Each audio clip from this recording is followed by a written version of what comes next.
राधे कृष्ण आप सभी को। जल्दी ही शीतलाष्टमी आने वाली है, जिसे बसोड़ा भी कहा जाता है। शीतला अष्टमी पर शीतला माता की पूजा करने के साथ साथ उनकी कहानी भी सुनी जाती है। आज की वीडियो में आपको मैं एक कहानी सुनाने वाली हूँ जो शीतला माता को समर्पित है। एक बार की बात है, शीतला माता ने सोचा कि चलो आज देखूं कि धरती पर मेरी कौन कौन पूजा करता है और कौन मुझे मानता है। ऐसा सोचकर शीतला माता धरती पर राजस्थान के डोंगरी गांव में आई और देखा कि इस गांव में मेरा मंदिर नहीं है और ना ही मेरी पूजा होती है। माता शीतला गांव की गलियों में घूम रही थी। तभी एक मकान के ऊपर से किसी ने चावल का उबला हुआ पानी नीचे फेंका, जिसे मांड कहा जाता है। वो उबलता पानी शीतला माता के ऊपर गिरा, जिससे शीतला माता के शरीर में छाले पड़ गए। शीतला माता के पूरे शरीर में जलन होने लगी। शीतला माता गांव में इधर उधर भाग भाग के चिल्लाने लगी, अरे मैं जल गई, मेरा शरीर तप रहा है, जल रहा है, कोई मेरी सहायता करो। लेकिन उस गांव में किसी ने शीतला माता की सहायता नहीं की। वही अपने घर के बाहर एक कुम्हारन महिला बैठी हुई थी। उस कुम्हारन ने देखा कि अरे ये बूढ़ी माई तो बहुत जल गई है, इनके पूरे शरीर में तपन है, इनके पूरे शरीर में छाले पड़ गए हैं, ये तपन सहन नहीं कर पा रही हैं।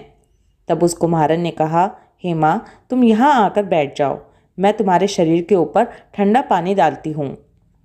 कुम्हारन ने उस बूढ़ी माई पर खूब ठंडा पानी डाला और बोली, माँ, मेरे घर में रात की बनी हुई राबड़ी रखी है, थोड़ी दही भी है, तू दही राबड़ी खा ले।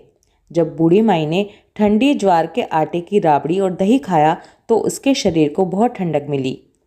तब उस कुम्हारन ने कहा, आ माँ बैठ जा, तेरे सिर के बाल बहुत बिखरे हुए हो रहे हैं, ला मैं तेरी चोटी गूंथ देती हूँ। और कुम्हारन माई की चोटी गूंथने के लिए कंघी बालों में करती रही। अचानक कुम्हारन की नज़र उस बूढ़ी माई के सिर के पीछे पड़ी तो कुम्हारन ने देखा कि एक आंख बालों के अंदर छुपी हुई है। ये देखकर वो कुम्हारन डर के मारे घबराकर भागने लगी।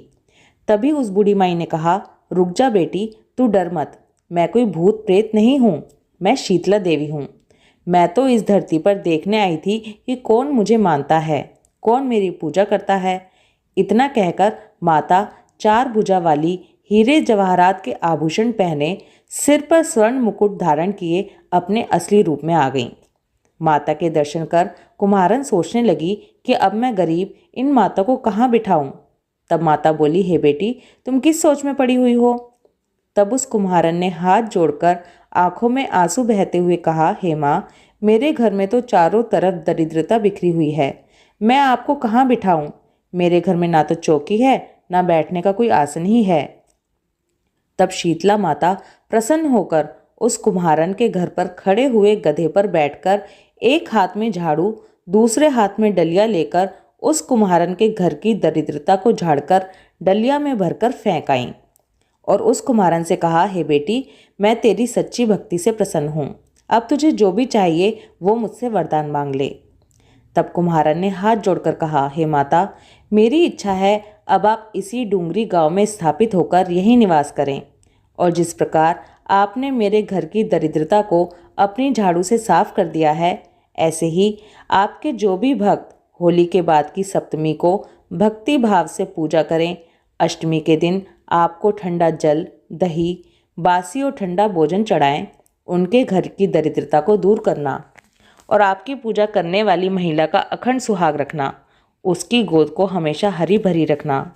साथ ही जो पुरुष शीतला अष्टमी को नाई के यहाँ बाल नहीं कटवाए, धोबी को कपड़े धुलने ना दे और पुरुष भी आप पर ठंडा जल चढ़ाएं, नारियल फूल चढ़ाकर परिवार सहित ठंडा बासी भोजन करें, उसके काम धंधे और व्यापार में भी कभी दरिद्रता मत आने देना।